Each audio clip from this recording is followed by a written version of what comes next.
हाड़ौती में मूसलाधार बारिश से हाहाकार। बारिश के बाद नदियों ने रौद्र रूप लिया है। खतरे के निशान से ऊपर सभी नदियां बह रही हैं। भारी बारिश के चलते हालात बिगड़ गए हैं। हाड़ौती में सामान्य के मुकाबले 23% ज्यादा पानी बरसा। चंबल, पार्वती सहित 20 नदियों में जबरदस्त तूफान। उजाड़ नदी ने तो तबाही मचा दी। सबसे ज्यादा तबाही कोटाबारा में फंसे 530 लोग। सांगोद के हिंगे आवासीय स्कूल में बच्चियों सहित 30 लोग फंसे हुए हैं।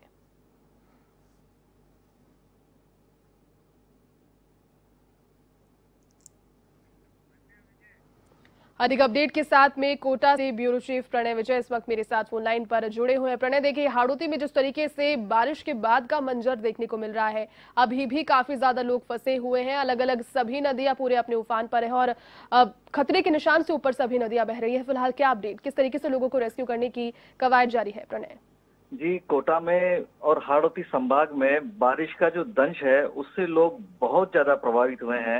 हाड़ौती में नदियों ने रौद्र रूप धारण कर लिया है। संभाग की में भारी बारिश के चलते हालात सुधारने का नाम नहीं ले रहे हैं। हाड़ौती में कोटा, इटावा, सांगोद, बारां, झालावाड़ सबसे ज्यादा प्रभावित हैं। क्षेत्र की चंबल नदी, कालीसिंध नदी, पार्वती, परवन और उजाड़ नदी अपने पूरे उफान पर है, पूरे वेग पर है। इटावा में मध्य प्रदेश से जोड़ने वाला स्टेट हाईवे का प्रवेश द्वार भी बारिश में डूब चुका है। मतलब ये हालात हैं, इतने ज्यादा उफान पर नदियां चल रही हैं। पार्वती नदी एक बार फिर जोरदार उफान पर देखने को मिला है। उसमें पहले उतार आ गया था पिछले 2 दिनों से, लेकिन कल उसमें और उफान आया। नदी में आए उफान के चलते पुलिया पे करीब 35 फीट पानी की चादर चलने लगी, जिसके चलते राजस्थान और मध्य प्रदेश को जोड़ने वाली ये पुलिया पूरी रूप से पानी की चादर के साथ ही नजर आई। जो पुलिया के ऊपर गैंट्री बोर्ड लगाया हुआ था, राजस्थान का स्वागत द्वार था, अब वो पूरी तरीके से डूब चुका है। मतलब वो दिखाई नहीं दे रहा है। इस हालात में नदियों का रौद्र रूप है। अगस्त के शुरुआत में इस नदी की पुलिया पर भारी पानी की आवक होने के चलते खातौली में तबाही का मंजर भी देखने को मिला था। खातौली की पार्वती नदी के पानी ने लोगों को झकझोर दिया था। बीते दिन अब ये नदी अपने किनारों पर लौटने लगी थी तो लोगों को राहत की उम्मीद हुई थी, लेकिन शुक्रवार की सुबह से ही फिर बारिश के चलते नदी ने विकराल रूप ले लिया।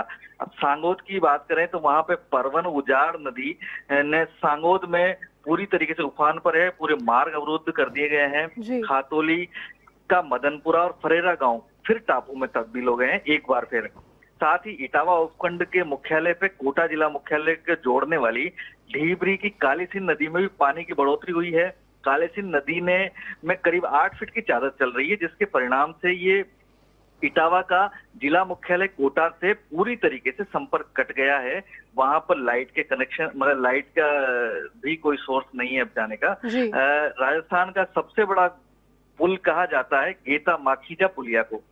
गुरुवार सुबह से ही वहां पर आवागमन बंद था, जिसके कारण एक तो गेता माखीजा पुलिया तक पहुंचने वाली सड़क की मिट्टी धंस गई थी, दूसरा बूंदी जिले के माखीजा के पास 2 स्थानों पर पानी के साथ सड़क बह गई थी, जिसके कारण यहाँ पे भी आवागमन बंद करना पड़ा था। वहीं केथुदा के पास से निकल रही चंबल नदी में भी भारी पानी की आवक से झजेर की पुलिया पर करीब 15 फीट पानी चल रहा है। मध्य प्रदेश में जो भारी बारिश हो रही है उसके चलते परवन नदी पूरे उफान पर है। नदी में पानी की जोरदार आवक से 12 जिले को झालावाड़ से जोड़ने वाले मेगा हाईवे जैसे वो बपावर स्थित परवन नदी पुलिया पर पानी आवागमन से मार्ग अवरुद्ध हो गया है, जिससे वाहनों का आवागमन ठप हो गया है। पिछले 7 दिनों से लगातार तेज बारिश के कारण भीमसागर का जलस्तर भी 12 फीट ऊंचा बढ़ गया है, जिसके चलते उसके 5 बांध खोलने पड़े हैं, 5 गेट खोलने पड़े हैं और 30,000 क्यूसेक पानी की वहां से निकासी की जा रही है। गेहूं खेड़ी में एक नाला आ गया है, जिससे भारी आवक से बपावर का सांगोद उपखंड मुख्यालय से संपर्क कट गया है। इसी तरीके से पूरे झालावाड़ में बाढ़ के हालात हैं। कालीसिंध बांध के 14 गेट खोले गए हैं। उजाड़ के उफान की वजह से खानपुर, पनवाड़, दहीखेड़ा व असनावर की बस्तियां खाली कराई गई हैं। उजाड़ नदी का पानी गांव में घुस गया है, जिसके चलते मकानों में पानी हो गया है। और झालावाड़ का जो सबसे बड़ा कस्बा माना जाता है खानपुर, और वहां पे चांदखेड़ी जैन मंदिर है, काफी प्रसिद्ध मंदिर है, वो मंदिर मतलब आधा डूब गया है। रूपली नदी में पानी के भारी आवक से खानपुर कस्बा टापू बन गया है।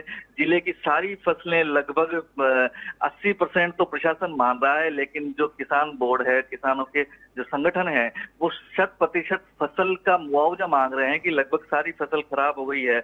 मतलब लगातार तेज बारिश के दौर से हाड़ौती में हालात बेकाबू हैं। सभी जिलों के कलेक्टर्स ने सेना बुलाई है, सेना के रेस्क्यू ऑपरेशन जारी हैं। कल सांगोद के हिंगी आवासीय अस्पताल में 30 बच्चे फंस गए थे, जिनको रेस्क्यू किया जा रहा है अभी हेलीकॉप्टर के द्वारा। 2 दिन से वो, एक रात से वो पूरे रात से फंसे हुए हैं वहां पे। इस तरीके से बारिश के दंश ने पूरे हाड़ौती को परेशान किया हुआ है। यहाँ पे लोग आफत में हैं, परेशान में हैं।